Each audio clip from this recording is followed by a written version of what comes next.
All right, we're now covering our last section in chapter 3 on cellular respiration.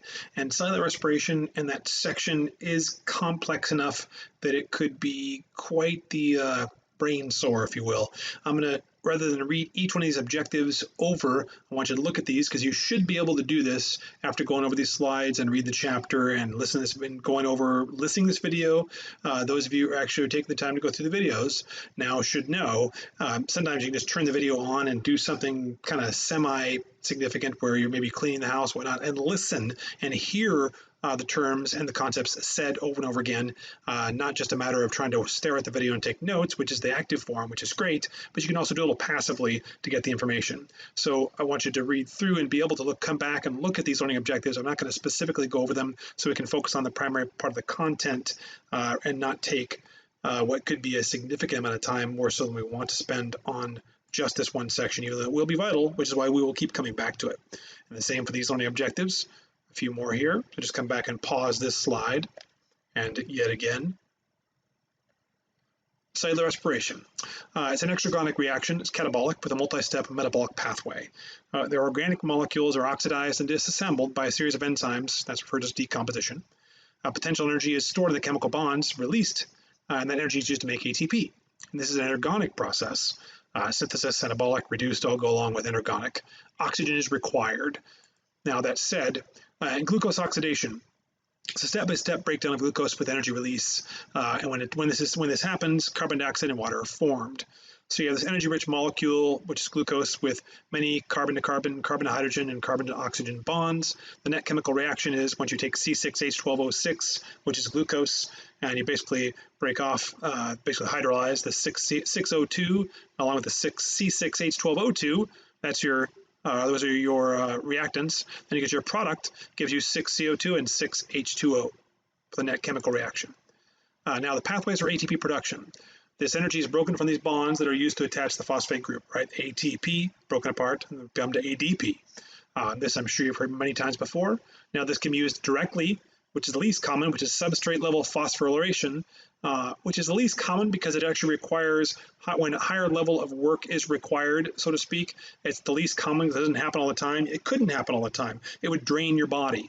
Essentially, from a standpoint of energy systems that are more than we're going to go into great detail with here, we're talking about the phosphagen system essentially. And of course, we're also talking about glycolysis, which is also part of substrate level phosphorylation, where oxygen is not used, and where we're talking about energy from 1 to, some would say, basically 1 to 10 seconds, 1 to 30 seconds for the phosphagen system, and essentially anywhere from about 10 seconds up to about 2 or 3 minutes for glycolysis. But considering the fact that most things we do in life take a lot, or at the intensity by which the stress level or the exertion level by which we can just keep on going for minutes, hours, and days, so to speak. So most things we do are absolutely most commonly oxidative phosphorylation. Energy is first released to coenzymes, and energy is then transferred to form ATP. As far as cellular location, there are 20 different enzymes required for cellular respiration, and the enzymes found in both are in the cytosol, the semi-fluid contents of the cell, and the mitochondria, the small cellular organelles.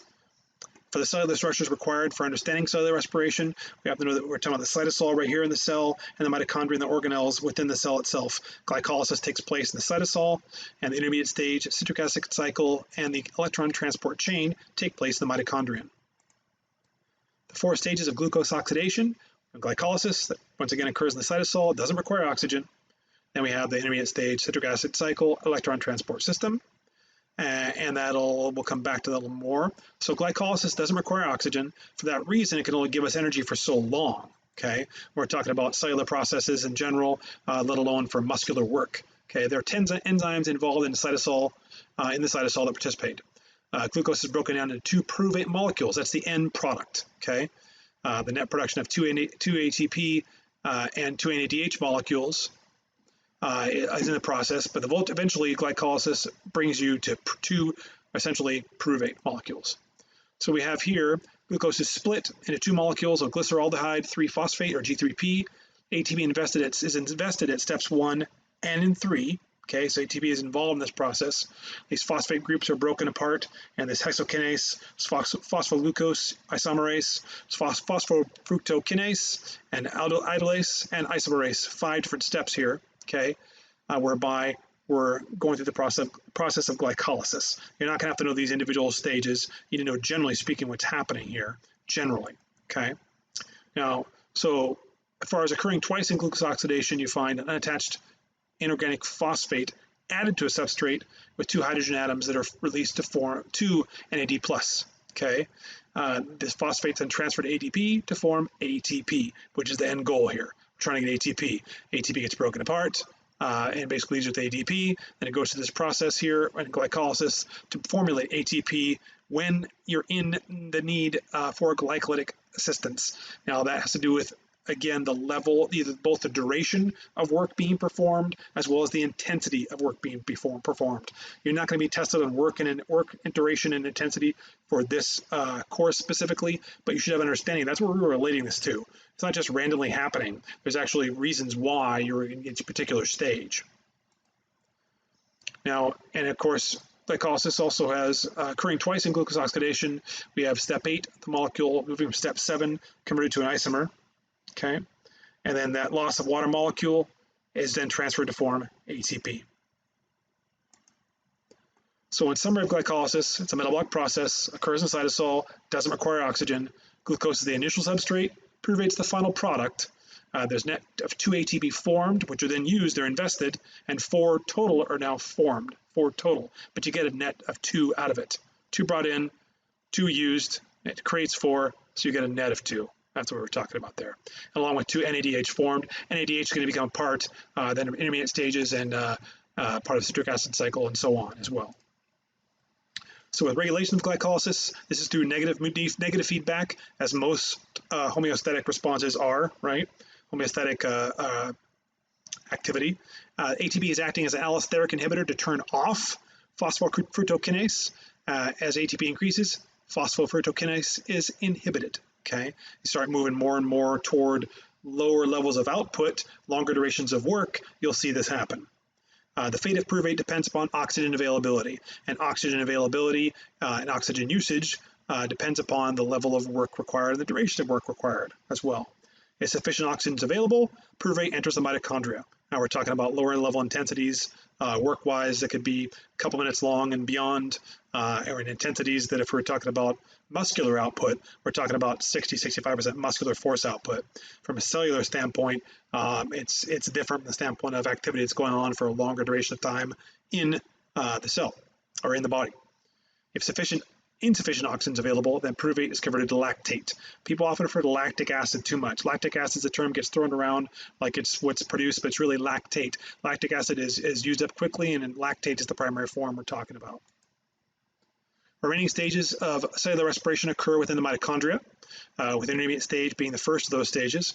In the mitochondrial structure, there's double membrane organelle. Its inner membrane has folds. They're called the cristae. The space between the membranes is the outer compartment, and the innermost space of the matrix. Okay. Intermediate stage, there's a link between glycolysis and the citric acid cycle between the two, right? And this is catalyzed. The reaction is actually increased, right, by the enzyme pyruvate dehydrogenase.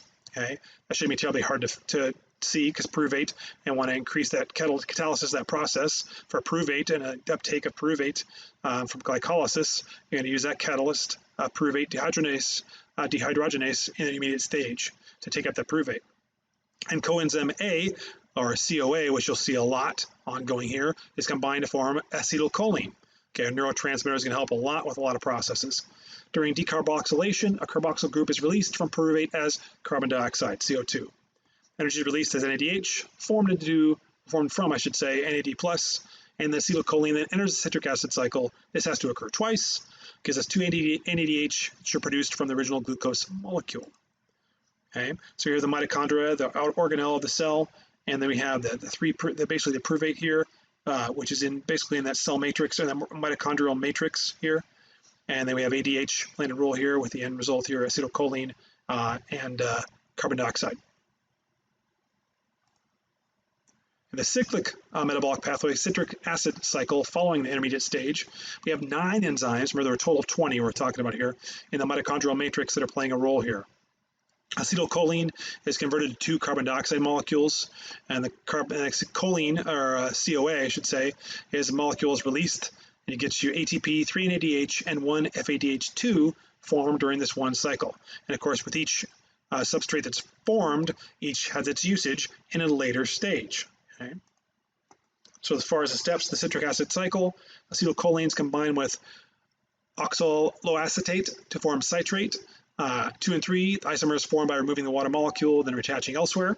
You're not going to know this step by step. It's not going to ask you what are the 9 steps here, but you have a better understanding of it. It's going to make everything make more sense as we get into higher levels of understanding for muscular work and the inner workings of the body with gaining energy and utilizing energy in all its forms. And then the transfer of hydrogen to NAD plus to form NADH, then choline, or CoA, is attached, removal of CoA, and the formation of ATP. And then dehydrogenase transfers hydrogens to form FADH2. Water is removed. Dehydrogenase transfers hydrogen to form NADH. Okay.